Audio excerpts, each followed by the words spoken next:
இயேசு கிறிஸ்துவில் பிரியமான சகோதர சகோதரிகளை, நீண்ட நாட்களுக்கு பிறகு இந்த ஆலயத்திலே நாம் அனைவரும் ஒரே குடும்பமாக கூடியிருக்கின்றோம். புனித ஜார்ஜியா அவர் யார் என்கிறது நமக்கு நல்லா தெரியும். இருந்தாலும் மீண்டும் அவருடைய வல்லமையான செயலை பற்றி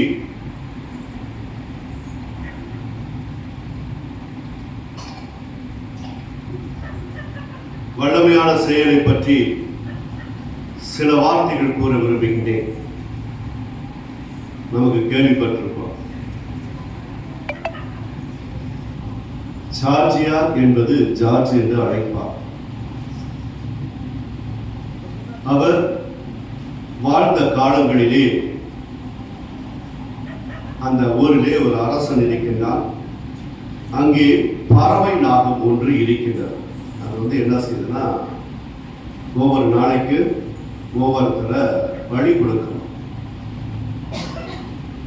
அந்த பறவை நாகத்தை யாராலும் கொல்லவோ விரட்டவோ முடியல. அப்ப அந்த பறவை நாகத்திற்கு ஒவ்வொருத்தராக ஒரு குடும்பத்திலிருந்து பெரியார்களோ பிள்ளைகளோ சின்ன பிள்ளைகளோ ஒவ்வொரு நாளைக்கு அந்த பறவை நாகத்திற்கு பழி கொடுக்க வேண்டும். அதெல்லாம் சாப்பிட்டு அதாட்ட ஊருக்கு வெளியே இப்படியே போய்கொண்டு இருக்கிறது. இதை லாக்கு போடுவாங்க. குழுக்கள் முறையில யார் வேறு வருதோ அவங்களை கொண்டு போய் அந்த விட.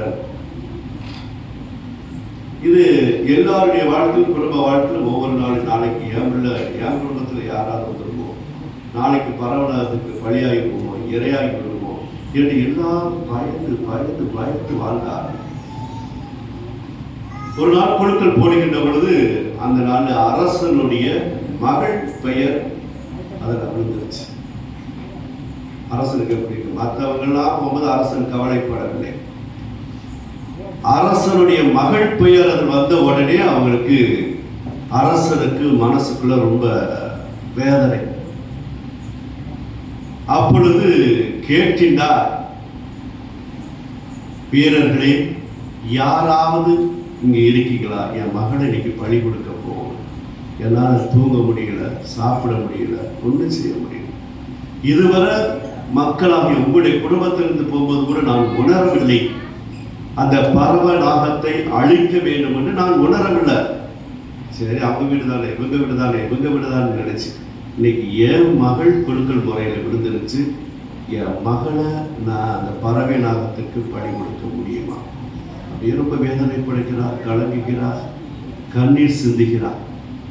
ஆனால் நீங்க நல்லா பார்த்தீங்கன்னா அந்த நேரத்தில் தான் போர் வீரராக இருந்த புனித ஜார்ஜியா அவர் தைரியமாக நான் அங்கு போகிறேன், எனக்கு அனுமதி கொடுங்கன்னு கேட்கிறார். அப்ப அரசர் சொல்ற, அப்பா, எத்தனையோ வீரர்கள் போர் தொடுத்து அந்த பறவை நாகத்தை அழிக்க முடியவில்லை, எல்லாத்தையும் அடிச்சிருச்சு, தோசம் பண்ணிடுச்சு. நீ ஒரு ஆள் எப்படியா நீ போவ? நீ ஒரு ஆள் போய் அந்த பறவை நாகத்தை உன்னால அழிக்க முடியுமா?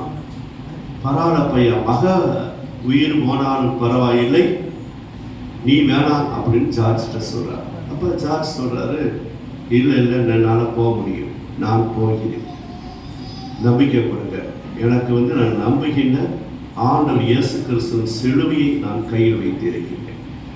நான் நானாக போகவில்லை, என்னுடைய பயணிப்பவன் ஆண்டவர் இயேசு கிறிஸ்து அப்படின்னு சொல்லித்தான் சிலுவையை ஒரு பக்கத்தில் கை வைத்து அந்த வெள்ள குதிரையிலே செல்கின்றார். எல்லா மக்களும் பயப்படுறார். போறவர் திரும்பி வருவாரா என்ற ஏக்கத்தோடு காத்திருக்கின்ற பொழுதுதான் புனித ஜார்ஜ் அங்க போய் அந்த பறவை நாகத்தை தாக்க வருகின்ற பொழுது கடவுளுடைய நாமத்தினால் இயேசு சிலுவையை கையில் பிடித்து ஒரு பெரிய ஈட்டியை வைத்து அதனுடைய மிகப்பெரிய போராட்டத்தின் மத்தியிலே அந்த பறவை நாகத்தை கொள்ளுகிறது. அதான் நம்ம சுருவத்தில் இருக்கிறது. கொண்டுட்டு வீட்டுக்கு திரும்ப வருகின்ற பொழுதுதான் ஊர் மக்கள் அவரை அதிகமாக வரவேற்கின்றார். எப்படி உன்னால் மட்டும் முடியும்? இத்தனை போர் வீரர்கள் அனுப்பினால் அந்த பறவை நாகத்தை கொள்ள முடியவில்லையே, நீ ஒரு ஆள் எப்படி போய் அந்த பறவை நாகத்தை கொண்டா என்று கேட்கின்ற பொழுதுதான் புனித ஜார்ஜ் அவர் அருமையா சொல்றாரு, நான் நம்பி சென்றது படை வீரர்களை அல்ல, நான் நம்பி சென்றது போர் கவசங்கள் ஆயுதங்களை அல்ல, நான் நம்பி சென்றது சிலுவையை தூக்கி காமிக்கிறார். இந்த சிலுவையை நம்பி சென்றேன். என் ஆண்டவர் முன்னே சென்றார், அவர்தான் இந்த வெற்றிக்கு காரணம் என்று சொல்கிறார். அதற்கு பிறகுதான் அந்த அரசனும் சரி, குடும்பம் சரி, அந்த ஊர் மக்கள் முழுவதும் மனம் மாறினார்கள் என்பதுதான் வரலாற்று சான்று. அன்பிற்குரியவர்கள், இன்னைக்கு அருமையான புனிதருடைய திருநாளை கொண்டாடுவதற்கு கொடியேற்ற திருநாளை நாம் அடியெடுத்து வைத்திருக்கிறோம். அவர் அடிக்கடி சொல்வார், என்னுடைய உள்ளமானது கடவுளை நோக்கி எப்பொழுதும் இருக்கும்.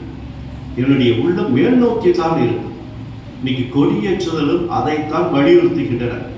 கொடி என்பது மேலே பறக்கிடுகின்ற பொழுது, புனித ஜார்ஜியாவுடைய கொடி பறக்கின்ற பொழுது எவ்வாறு அவருடைய உள்ளம் கடவுளை நோக்கி இருந்தது.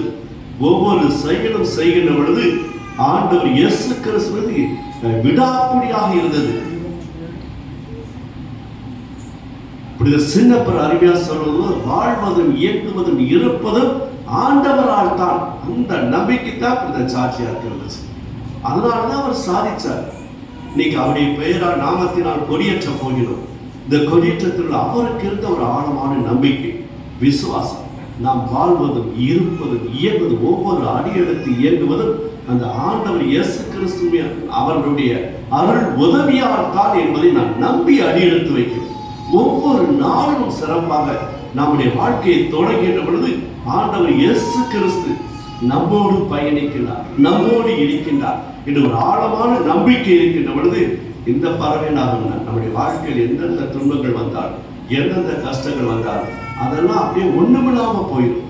பறவை நகத்தையே புனித ஜார்ஜியார் வெட்டி வீழ்த்தி எவ்வளவு அற்புத அதிசயத்தை செய்தவர். இன்னைக்கு சில பேர் தேடி வரோம். அவர் வல்லமை நிறைந்த புனிதர், தீய சக்திகளை விரட்டக்கூடிய அதிமிக சக்தி கொண்டவர் புனித சந்தியாப்பர் ஜார்ஜியார். எல்லா தீய சக்தி அந்த மாதிரி அச்சத்தை நடுங்கக்கூடிய வகையிலே புனித ஜார்ஜியாருக்கு இறைவன் அந்த சக்தியை கொடுத்திருக்கிறார், இறைவன் இந்த ஆற்றலை கொடுத்திருக்கிறார்.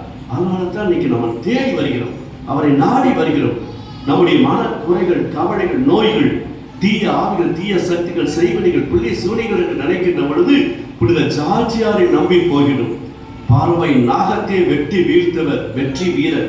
நம்முடைய வாழ்க்கை வருகிற அந்த பறவை நாகத்தை கொண்டு துன்பங்களாக இருக்கட்டும், கஷ்டங்களாக இருக்கட்டும், கடன் தொழில்களாக இருக்கட்டும், பிரச்சனைகளாக இருக்கட்டும், உடல்நல நோய்களாக இருக்கட்டும், நமக்கெல்லாம் பரிந்து பேசி இறை வல்லமையை முழுமையாக பெற்றுக் கொடுத்து நம்மை ஒவ்வொருவரையும் வெற்றி வீரராக்குவது நம்முடைய புனித ஜார்ஜியார். அந்த இறைவன் அந்த வல்லமையை கொடுத்திருக்கிறார்.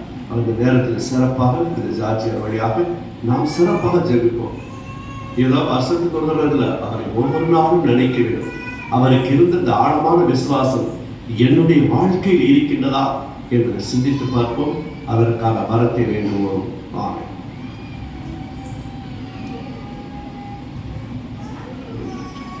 நம்முடைய தேவைகளை பண்டாடுகளை எடுத்து வைப்போம்.